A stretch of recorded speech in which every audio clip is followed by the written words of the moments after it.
Could you explain what universal basic income is and then why we need it? It is an annual payment to every person in the country, even children. And that is tax-free. So in 2020 numbers, it was set at $13,000 per year, which was around $250 a week, which matched the kind of supported living payment, so the basic benefit level, but everybody gets it, and that's the key thing. So it's universal, and it's at its fundamental level, it recognizes the value and dignity of everybody, and recognizes the huge contribution that many people make outside normal paid income in terms of caring, supporting, all the bits that go on in our community. I mean, it's valued around 25% of GDP. It's a big number. And of that, probably 75-80% is done by women. So it has huge gender issues as well. But it's a much more efficient way of putting purchasing power into society. So it's a fundamental change in how we view people, their contribution, their value, as opposed to a welfare system, which is just out of date, which was great in the 1930s. But it's laborious, treats people poorly, there's so much red tape. So in terms of funding it, and this is where the tax policy comes in, we will tax housing properly, which we do not do at the moment, and we will institute a flat tax. At the moment it's 33%, so all income gets taxed at 33%, including company profits, which are currently at 28%. PIEs, trusts, everything on the same level. Now that will bring in the money to support the UBI. Right. So it's a huge tax switch we're talking about here. But for most people down here, people on median incomes and below will benefit, and they'll benefit to the tune of, $13,000 to $5,000 in terms of an improvement in their take-home pay.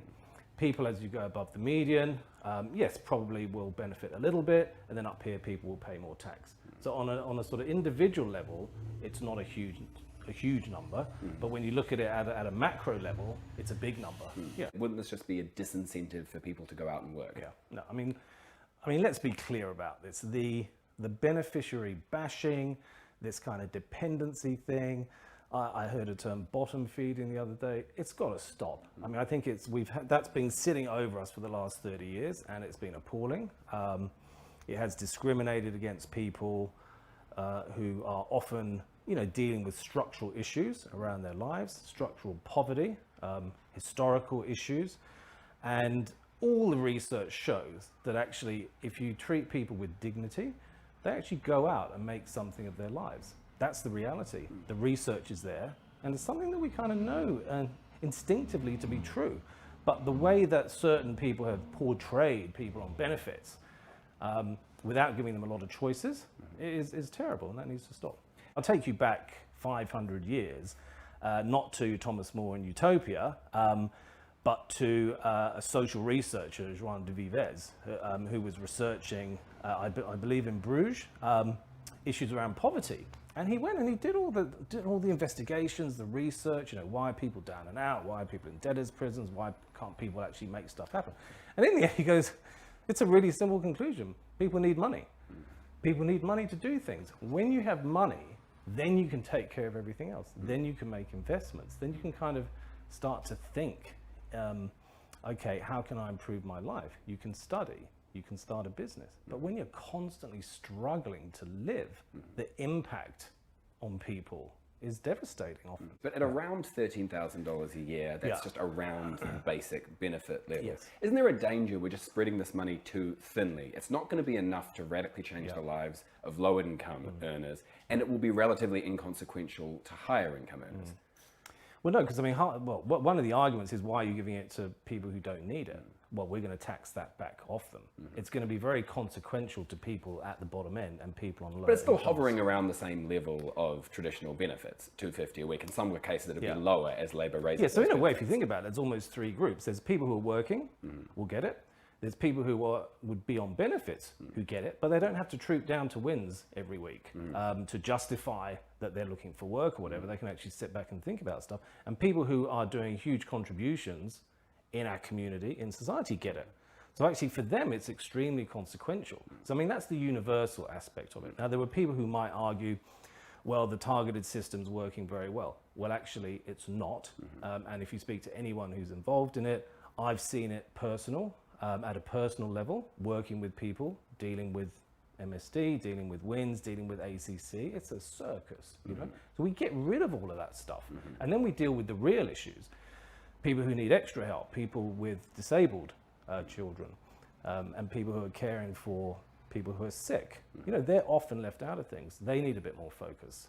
And making sure that that purchasing power is down here. It's all going to get spent. So essentially, I mean, there are a lot of arguments that the size of the spend will bring good outcomes as well, particularly for communities, in terms of growth in that particular economy, as opposed to, you know, as we've seen in the last couple of years, like purchase of luxury goods, because people got so much money. Because essentially we have a system which is trickle up, not trickle down. One of the common arguments for it, which you've made yourself, is that the coming wave of automation is going to replace so many jobs that we have to radically rethink our economy. But I'm just wondering if you could point to any examples of automation actually replacing widespread jobs. I mean, we see automation in factories. We see automation that is starting to appear, and it's not yet having massive impacts. Now, in a way, on the other side of that, we're seeing jobs becoming a lot more precarious. We're seeing people in essentially the gig economy. We're seeing a rise of 0-hour contracts. So people are working, people are employed, and the employment numbers we get show unemployment at a low level. But that will be measuring people who are working an hour a week.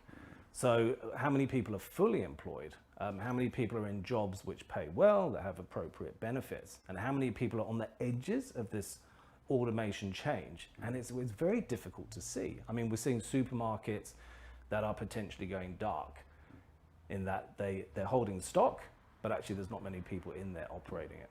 So I think this is likely to accelerate over the next 5 to 10 years. That makes the importance of community, you know, at a higher demand in terms of the more spend we put into local areas, the better. And that ultimately comes from people who are in their local community, day in, day out, supporting that. The UBI for me at a larger scale is about human dignity and making sure people have got the basics, whatever happens. I mean, we saw with COVID, wage subsidies, you know, a lot of that went to big business. You know, now if we had a slightly different system, that money might have been going in down here and not so much up there. Sorry, big business, you have to take some of the pain as well. Instead, we've got record corporate profits. We've got $1 trillion of new wealth for owners of property and companies. Meanwhile, everyone down here is scratching around.